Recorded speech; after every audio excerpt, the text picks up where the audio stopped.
Venus Callida recounts true, terrifying events from places she's traveled.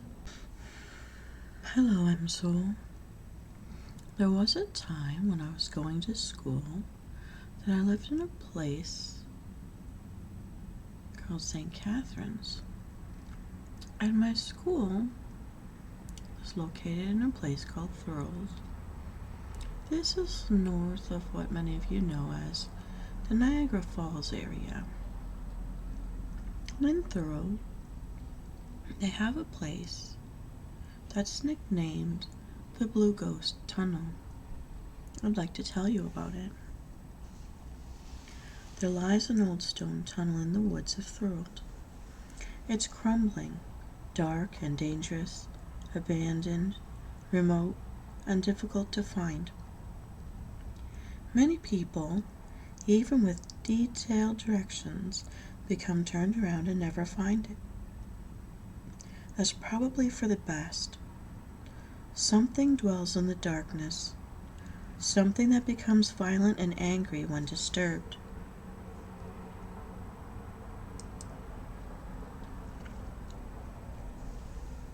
The tales told by those who have reached the tunnel should be enough to deter others from seeking it out. A young man named Justin explored it with a friend before Halloween one year. They were both armed with a brand new flashlight and freshly charged batteries, but still felt a deep sense of dread as soon as they approached the tunnel's wide, gaping mouth. Inside, the tunnel was so dark they couldn't see their hands before their faces. So they decided to turn on their flashlights. Only one would work. Justin was left quite literally in the dark, all too reliant upon his friend's light to see.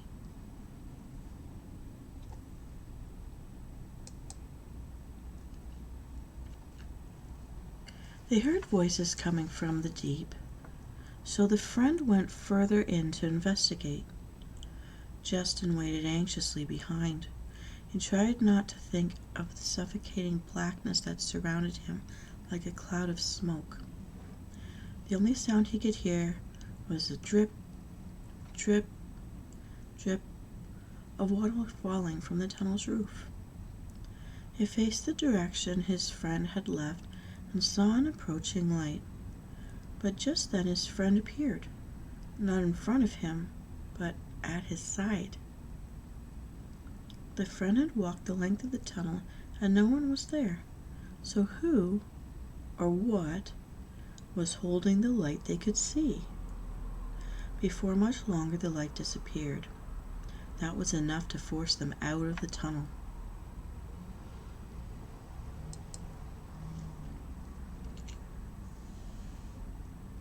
Standing outside the entrance, regretting their decision to venture into the tunnel at all, they suddenly heard a piercing scream echo from within. Justin took the flashlight from his friend, pointed at the darkness, and turned it on. The light that had worked moments ago faded out. Their courage faded away too. They left immediately without exploring any further, putting as much distance between them and the tunnel as possible.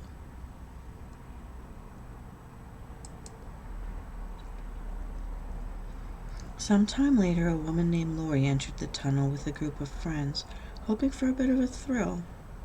She found more than she had hoped for. Deep in the tunnel, the group stopped and silently waited for something to happen. Without warning, a small hand grabbed Lori's and pulled her from behind. "Hey, which one of you did that?" she asked her friends. But no one was close enough to have touched her. Just then her other hand was yanked by something in the shadows. "Help!" A small child's voice whispered in her ear. "Help, help!" Lori wasn't the only one to hear the ghostly plea. Her friends heard it too. They all began to feel oddly exhausted and wearily left the tunnel. The next day, many of the group were physically ill, as if they'd somehow been infected by the tunnel's air.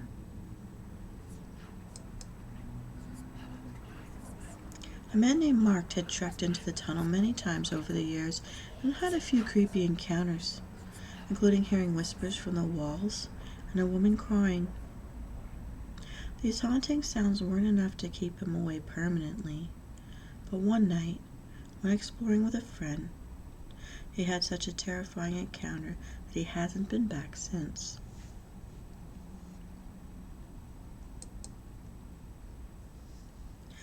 Mark and his friend split up to explore opposite ends of the tunnel. Walking slowly in silence, Mark came to a low wooden beam. He ducked to pass below it, and when he stood up on the other side, he was immediately confronted by an angry spirit that moved toward him. The ghost was an old man in outdated clothing. His face was twisted with rage, and he pointed his cane threateningly at Mark. The moment the spirit was close enough to strike, he vanished. Then came a loud thump, and the sound of footsteps running in the opposite direction.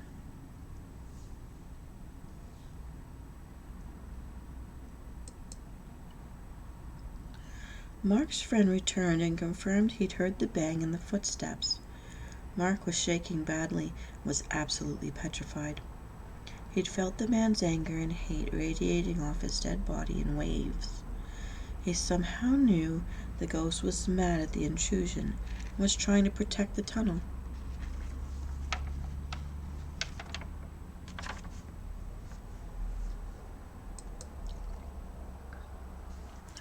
Originally called the Meriden Tunnel, it was built in the mid-1870s to provide passage beneath a canal for trains of the Great Western Railway, but the construction was plagued by many serious injuries and 3 reported deaths.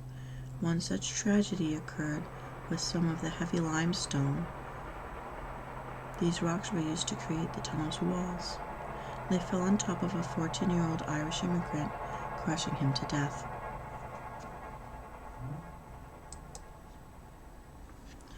The Welland Canal construction project, which was being completed at the same time as the tunnel, also resulted in several fatalities, many of which occurred directly above the Meriden Tunnel site.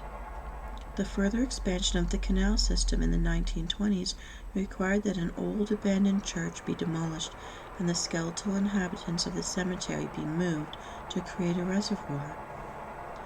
There were 913 graves in the cemetery, but it's estimated that only 250 were actually located and moved, leaving 663 corpses at the bottom of the water located very close to the tunnel's entrance. As if that weren't enough,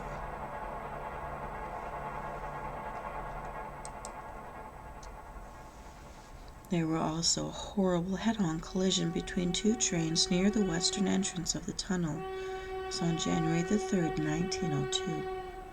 The collision claimed lives of each of the train's firemen.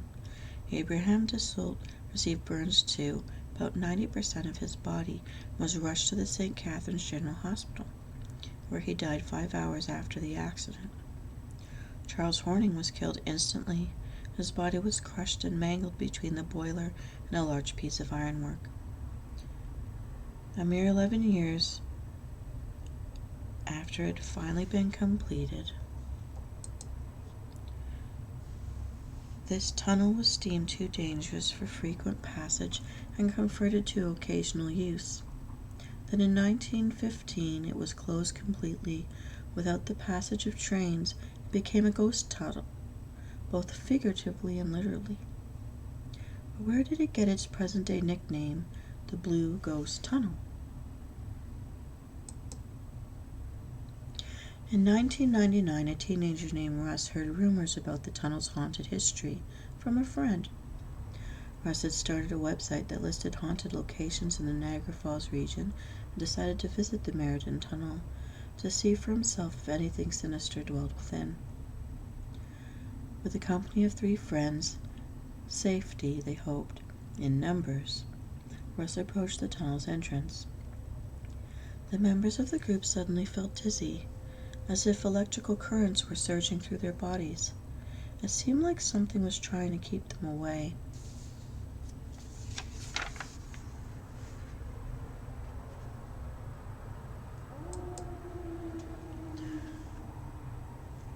Before they could decide whether to enter the tunnel or leave, an icy blue fog-like apparition materialized in front of them. The entity shifted in form, first a screaming face, then a human body, next a wolf, and finally a demon.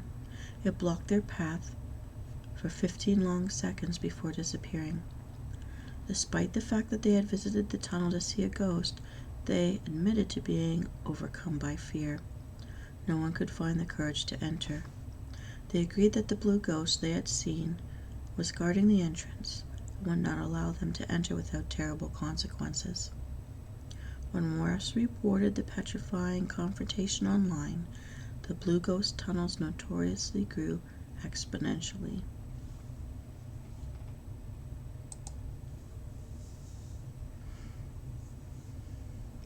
Despite the tunnel's sinister reputation, or maybe because of it, people keep visiting it in the middle of the night.